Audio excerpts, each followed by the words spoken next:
Hello दोस्तों, आज के इस वीडियो में मैं रोज़गार और बेरोज़गारी पर बात करूंगा। आखिर भारत में बेरोज़गार या रोज़गार का मतलब क्या है? भारत में इतनी बेरोज़गारी क्यों है? भारत में बेरोज़गारी को कैसे मिटाया जा सकता है? भारत में बेरोज़गारी का ज़िम्मेदार कौन है? आखिर क्यों भारत में इतनी बेरोज़गारी है? भारत में बेरोज़गारी बढ़ने का प्रमुख कारण क्या है?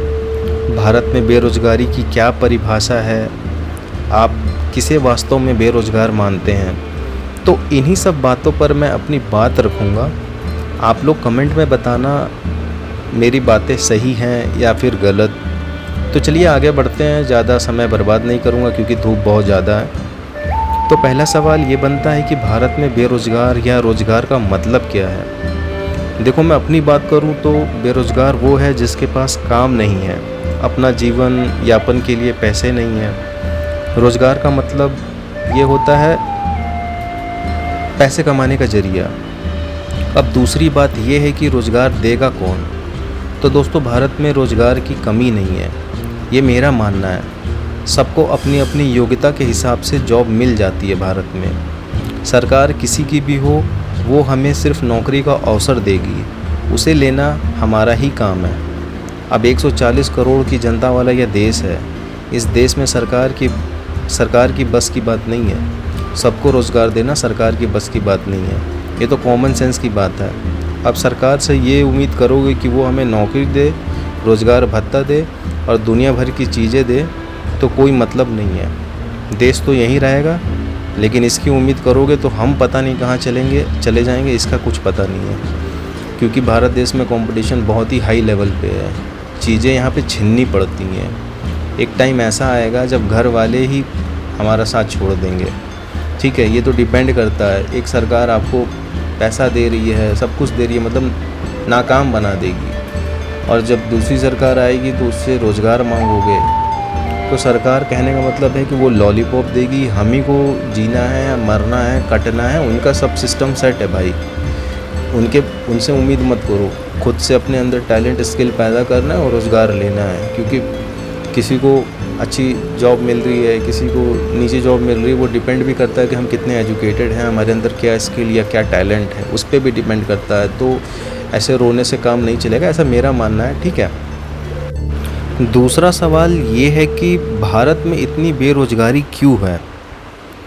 तो दोस्तों, मेरा जहाँ तक मानना है कि भारत में बेरोज़गारी चरम पर इसलिए है क्योंकि आज का जो युवा है, जो भी कह लो आप, उसको मतलब रोज़गार का सही मतलब एक्चुअल में मालूम नहीं है। जनता भारत में युवाओं ने रोज़गार का मतलब जो है सिर्फ सरकारी नौकरी मतलब बना के रखा है। जब तक युवाओं की रोज़गार को लेके सोच नहीं बदलेगी, तब तक बेरोज़गारी रहेगी ही।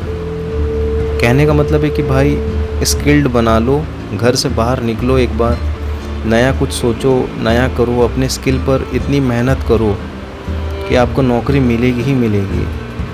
लेकिन ये भी बात है, कॉलेज की पढ़ाई ख़त्म होती है, नौकरी की तलाश में चले जाते हैं कंपनी पे। अब वहाँ पर एचआर इंटरव्यू लेगा, कॉन्फिडेंस तो है नहीं क्योंकि स्किल्स है नहीं अंदर, वो कुछ पूछ रहा है, तुम बता नहीं पा रहे, तो वैसे ही बाहर तुमको भगा देगा। तो ये चीज़ें जो हैं, ये भी चीज़ें समझ में नहीं आ रही है क्योंकि मैं भी युवा हूँ, तो मैं अपने ही एक्सपीरियंस के हिसाब से बता रहा हूँ। तो ये सारी चीज़ें मैंने देखी हैं। अब एचआर के सामने जाओगे, धड़कन बढ़ी हुई है, सारा कॉन्फिडेंस तो वहीं डाउन हो जा रहा है, कहाँ मिलेगी नौकरी? हाँ, बेरोज़गारी का नारा लगते बैठे रहो, फिर स्किल्ड जब तक नहीं होगा ना, तो शहर में नौकरी नहीं मिलेगी। और इस सोच को भी हटाना है कि नौकरी, रोज़गार का मतलब सरकारी नौकरी नहीं होता है। जिस दिन इस सोच से बाहर निकलोगे, उस दिन नौकरी 100% लगेगी। और ये सच बात है। अपने अंदर आप 10वीं पास हो, 12वीं पास हो या फिर ग्रेजुएट हो, अगर आपने 10वीं डिग्री पे भी अगर आपके अंदर स्किल्स है तो आपको नौकरी लगेगी ही लगेगी और अच्छा कमाओगे, सरकारी वालों से अच्छा कमाओगे। ठीक है, मैं सरकारी वालों को टारगेट नहीं कर रहा हूँ क्योंकि टॉपिक ऐसा है तो समझाने में इजी हो रहा है। और दूसरी तरफ मैं अपनी बात करूँ तो शिक्षा प्रणाली में भी यहाँ पे थोड़ा सुधार करना पड़ेगा। ठीक है, कुछ ऐसी गैर सरकारी संस्था है, सरकारी संस्था है, जहाँ पे नौकरी देने के नाम पे भी जो है फ्रॉड ही हो रहा है, ठीक है। और कुछ गलतियां हमारे में भी हैं, जैसे जो आजकल की भी जनरेशन है, मैं भी खुद क्यों ना हूँ, सोशल नेटवर्किंग साइट्स पे जो है इतना टाइम देते हैं, उसका इतना ज़्यादा मिसयूज़ कर रहे हैं। यूज़ तो कर ही नहीं रहे, मिसयूज़ ही कर रहे हैं। तो ये सब चीज़ें भी तो हैं, छोटी छोटी चीज़ें। सारी चीज़ें हम घर वालों को या फिर सरकार को दोष नहीं दे सकते हैं, हमारे में भी बहुत गलतियां हैं। इतना बड़ा देश है ये, दुनिया का जो है सबसे बड़ी जनसंख्या वाला लगभग है ही, हो ही गया शायद, चाइना को भी पीछे कर दिया। तो ये चीज़ें होना स्वाभाविक है, ये चीज़ें होना स्वाभाविक है, ठीक है।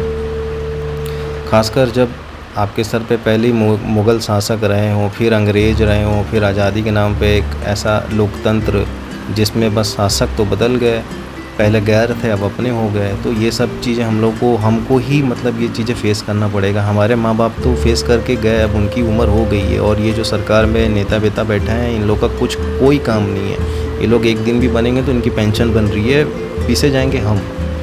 तो हम लोग को ही कुछ करना पड़ेगा, अपने से ढूंढना पड़ेगा, इनके भरोसे नहीं बैठना है, ठीक है। और दूसरी बात क्या बोलूँ, अब ज़्यादा बोलूँगा तो फिर दिक्कत ही हो जाएगी। लेकिन फिर भी देश की एक सिंगल समस्या जो है हल नहीं कर पाई ये सब, जब से देश आज़ाद हुआ और आज की डेट में। ना साला गरीबी गई, ना जातिवादी गया, ना भ्रष्टाचार गया, ना सबके लिए शिक्षा हुई, ना सबके लिए रोज़गार ही दे पाए, ना, और धर्म के नाम पे पागलपन अलग चल रहा है इस देश में। ना देश की सुरक्षा, ना किसान आत्मनिर्भर, और ना ही आरक्षण। तो ये सारी चीज़ें मुद्दा ही हैं, ठीक है। महामारी के प्रकोप से बचना इतना आसान नहीं है, लेकिन उम्मीद है कि रोज़गार उठना शुरू होगा एक ना एक टाइम पे, ठीक है। अब तीसरा बात यह है कि भारत में बेरोज़गारी को कैसे मिटाया जा सकता है। तो दोस्तों देखो, मेरे हिसाब से जो रिटायरमेंट की आयु है उसको घटा देनी चाहिए, प्राइवेट और सरकारी दोनों में। मेरे हिसाब से 55 ठीक है। विदेशों में क्या रहता है कि वहाँ की एज जो होती है रिटायरमेंट की, वो 65 से 70 साल है, लेकिन वहाँ इसलिए क्योंकि वहाँ पे यंग मैन फोर्स कम है। चलिए दूसरी बात करता हूँ, जो व्यक्ति 55 में भी चुस्त दुरुस्त है वो खाली तो बैठेगा नहीं। सरकार को चाहिए कि इनको छोटा मोटा व्यवसाय खोलने में मदद करें, क्योंकि इनके पास अनुभव है, तो सोच समझकर कोई धंधा चला सकते हैं ये लोग, खुद के लिए और दूसरों के लिए भी रोज़गार पैदा कर सकते हैं। सरकारी नौकरियां जो हैं बढ़ानी चाहिए, अपनी शिक्षा पद्धति में भी सुधार की बहुत ज़्यादा ज़रूरत है। और क्या, जिस हिसाब से जनसंख्या बढ़ रही है, या तो भारत को अपने क्षेत्रफल का दोस्तों विस्तार करना चाहिए, बढ़ाना होगा, क्योंकि जनसंख्या कम करने के लिए चीन जैसा वन चाइल्ड पॉलिसी कुछ सालों के लिए लानी होगी। दोनों ही बहुत मुश्किल है, लेकिन लानी होगी। शिक्षा को बढ़ावा सरकार को देना चाहिए, क्योंकि जब तक लोग पढ़ेंगे लिखेंगे नहीं तो रोज़गार के लायक नहीं बनेंगे। प्राइवेट नौकरियों में अक्सर एक व्यक्ति से 2 से 3 व्यक्ति का काम निकलवाया जाता है। कंपनी टर्नओवर के मुताबिक न्यूनतम जो मैन फोर्स है उसको तय कर दें सरकार। जैसे 100 करोड़ टन ओवर वाली कंपनी में लगभग 100 व्यक्ति हों, ऐसा उनको मतलब कर देना चाहिए, ठीक है। और राज्य सरकार हैं अपने क्षेत्र की बड़ी कंपनीज़ के लिए अनिवार्य करें कि उन्हें 3 से 6 महीने के लिए एक उचित स्टाइपेंड पर कुछ निश्चित लोगों को इंटर्नशिप देनी ही होगी, और इसका कुछ भार सरकार भी सहे। ये सारी चीज़ें हैं, जैसे कि अंत में एक दिन गड्ढा खोदकर दूसरे दिन भर देने को नौकरी नहीं कहते हैं। मनरेगा एक बहुत अच्छी स्कीम है, इसका विस्तार करें, लेकिन सार्थक काम करें, और न्यूनतम 100 दिन की जगह 200 दिन रखें। लोगों को इतना तो दे दो कि आगे भी सोच सके, ना कि सिर्फ दाल रोटी ही खाने को सोचें। तो बहुत सारी चीज़ें, ज़्यादा नहीं बोलूँगा, ठीक है।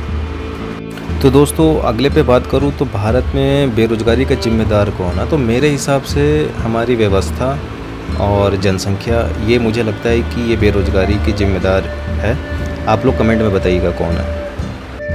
अगला सवाल ये था कि क्यों भारत में इतनी बेरोज़गारी है।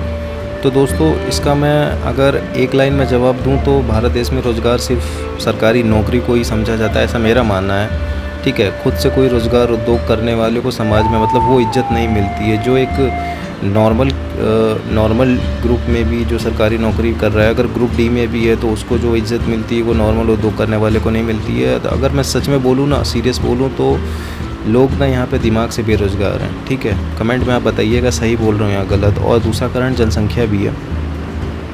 दोस्तों अगला सवाल बहुत ही दमदार है कि भारत में बेरोज़गारी बढ़ने का प्रमुख कारण क्या है। इसमें ज़्यादा तो नहीं बोलूँगा, लेकिन मेरे हिसाब से देश में बेरोज़गारी की संख्या में जो इंक्रीज़ का जो मुख्य कारण है वो सरकार के नए तौर तरीके हैं। सरकार युवाओं पर बिल्कुल भी ध्यान नहीं दे रही है और सरकार कई सारी चीज़ों का निजीकरण कर रही है, जिसके कारण कई सारी नौकरियाँ खो रही है। और इतना ही नहीं, अगर आप सरकार के मैनिफेस्टो को उठाकर देखोगे तो सरकार ने जितना रोज़गार देने का वादा किया है उसका आधा भी पूरा नहीं कर पाई है। इसका मतलब सीधा है कि कहीं ना कहीं सरकार के सिस्टम में कोई तो कोई खोट है, जिसके कारण भारत में लगातार बेरोज़गारी बढ़ रही है। ये इसमें सभी सरकार की बात कर रहा हूँ, आज की करंट की बात नहीं कर रहा हूँ, सभी की। जब से आज़ाद हुआ है देश, मैं तब से बात कर रहा हूँ और आज की डेट में बात कर रहा हूँ। तो कहीं ना कहीं सरकार की नीतियों के कारण भी बेरोज़गारी बहुत ज़्यादा बढ़ रही है, ऐसा मेरा मानना है। आप लोग कमेंट में बताइएगा, ठीक है। और अभी बात करूँ तो पिछले दिनों जब मोदी जी ने, हमारे प्राइम मिनिस्टर ने जब भी बिज़नेस को प्रमोट किया था, तो अब सरकार है, पिछली सरकार है जो विपक्ष में है, वो तो कान खींचेगी। तो उन्होंने इनको प्रमोट किया था क्योंकि सरकार के पास अब खाते ना, उनके टैंक में ना ये नौकरियां नहीं हैं, कम ही हैं भी तो कम है, लिमिट में है। तो उन्होंने इसकी बात कही थी। तो अब यहाँ पे जो है पिछली जो विपक्ष सरकार है वो उनके समय में जैसे लग रहा था कि अब रोज़गार की गंगा ही बह रही थी। ठीक है, समय के साथ साथ अब जिस हिसाब से पॉपुलेशन बढ़ रहा है तो उन्होंने अपने हिसाब से सही कहा था और ऐसा है भी। चलिए मैं आपको कुछ आगे और बताता हूँ। जैसे हमारे यहाँ की समस्या की जड़ क्या है, मैं जहाँ तक जानता हूँ उत्तर प्रदेश, बिहार, राजस्थान, झारखंड, उड़ीसा जैसे बड़े स्टेट में रोज़गार का मतलब सरकारी नौकरी होता है। मैंने ऐसा देखा है तो मैं बता रहा हूँ। साथ ही इन नौकरियों को पाने के लिए जवानी खपने की परंपरा यहाँ लंबे समय से चलती आ रही है। ठीक है, तो इन चीज़ों पर कोई जो है ध्यान नहीं देता है। आप किसी भी सरकारी कार्यालय में चले जाइए, आपका काम नहीं करना चाहता कोई बिना सिफारिश के। ये भी बात सच है, जानते भी, आप लोग भी जानते हैं। चलिए दोस्तों, वीडियो लंबी हो रही है तो आप लोग कमेंट में ज़रूर बताइएगा वीडियो कैसे लगी। अच्छी लगी तो लाइक, सब्सक्राइब और शेयर ज़रूर करना। मिलता हूँ अगले वीडियो में, तब तक के लिए बाय बाय दोस्तों।